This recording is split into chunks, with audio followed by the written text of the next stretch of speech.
बिस्मिल्लाहिर्रहमानिर्रहीम। अस्सलाम वालेकुम। मैं हूं इंस्पेक्टर फरजाना। जब मेगाफोन पे उसको ये बार बार कहा जा रहा है कि भी हथियार फेंक के आप बाहर आ जाओ, वो क्यों नहीं आया? वो आगे से बार बार ये कह रहा है, जिसको हम लोग बड़े एक ना दलेराना इकदाम समझ रहे हैं, जो ये कह रहा है कि भाई ना मैंने हथियार डालने हैं और ना मैंने भागना है। तीसरा ऑप्शन क्या है फिर?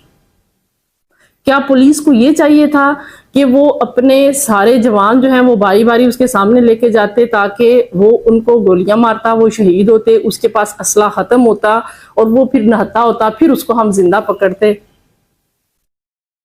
वो रियासत को ललकार रहा था। जब इसके बावजूद जब उसको मेगाफोन पे ये कहा गया कि भी आप हथियार फेंक के आ जाओ, वो नहीं आया सामने।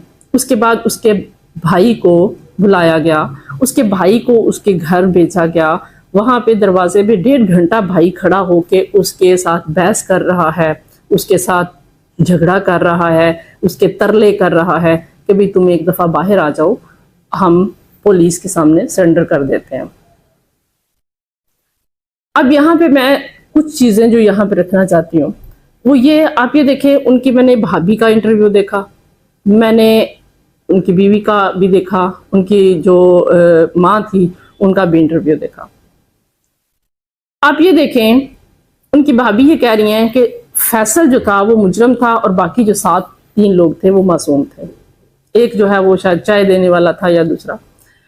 आप ये देखें कि अगर वो 3 लोग मासूम थे या अचानक उससे मिलने के लिए वहां पे गए हुए थे या चाय देने के लिए वहां पे गए हुए थे, तो जब उसका भाई वहां पे उसको मनाने के लिए गया है, जब उसका भाई वहां पे उसको सरेंडर करने के लिए कहने के लिए गया है, तो जो लोग अचानक वहां पे गए थे वो भाई के साथ बाहर आ सकते थे।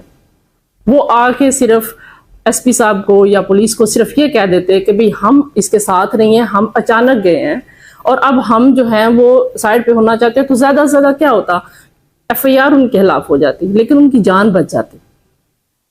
आप ये देखें, फैसल उर्फ फैजी वो मतलूब था, इश्तिहारी भी था, मंशियात फरोश भी था। अगर उसको ये पता था कि पुलिस ने मुझे जिंदा नहीं छोड़ना, उसके अंदर थोड़ी सी इंसानियत होती तो वो अपने 3 जो साथ लोग थे उनकी जान बचाने के लिए भी हथियार फेंक सकता था। क्योंकि अगर उसको ये पता था कि पुलिस ने मुझे नहीं छोड़ना, तो उसको ये भी पता होना चाहिए था कि बाकी जो 3 लोग हैं, अगर वो वहां पे आके ये कह देते कि भाई हम बेगुनाह हैं, हम इसके साथ नहीं हैं, तो मैं इस बात की आपको गारंटी देती हूँ, हमारे जो एसपी साहब मौके पे गए थे, मैंने अपनी जिंदगी में इन जैसा तहम्मुल मिजाज और इन जैसा नरम दिल इंसान नहीं देखा। कभी भी बेगुनाह को कभी भी ये गोली का या एफआईआर का ऑर्डर ना देते। लेकिन बहरहाल वो उनके साथ रहे, इसका मतलब ये था कि वो फैसल के साथी थे। अब वहां पे